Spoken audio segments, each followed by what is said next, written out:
174 km en direction de Crayat sur cette deuxième étape du Tour d'Oman. Une première explication au sommet donc sur cette épreuve. Tout d'abord, dès les premiers kilomètres de course, 6 coureurs ont constitué l'échappée matinale. Frédéric Vernes, Ivan Kobo, Lucas Van Boven, Andrel Fuentes, Göran Meijers, déjà l'avant de la course hier, Kosuke Takeyama, le japonais. Ces 6 hommes ont eu jusqu'à 4 minutes d'avance sur un peloton emmené par les équipes Astana, d'Alexei Lutsenko, 2 fois vainqueur du classement général sur le Tour d'Oman, et UAE Team Emirates pour Davide Formolo ou encore Diego Ulissi. L'écart va fondre, Meijers va être lâché à 50 km de l'arrivée, Kobo, Takeyama et Vernes, eux, distancés à 30 km du terme, et les 2 derniers échappés matinaux ont été repris à 7 km de l'arrivée.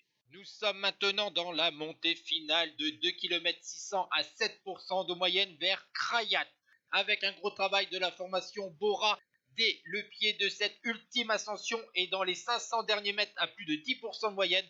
L'Espagnol de la formation Cofidis, Jesus Herrada, va produire une accélération fulgurante. Derrière, on voit Ulissi et Van Gils se battre pour la deuxième place. Et c'est donc un troisième succès cette saison pour la Cofidis. Deuxième place pour Maxime Van Gils. Troisième, Diego Ulissi. Quatrième, Matteo Jorgensen. Cinquième, Mauri Van Sevenant. Ciao tout le monde.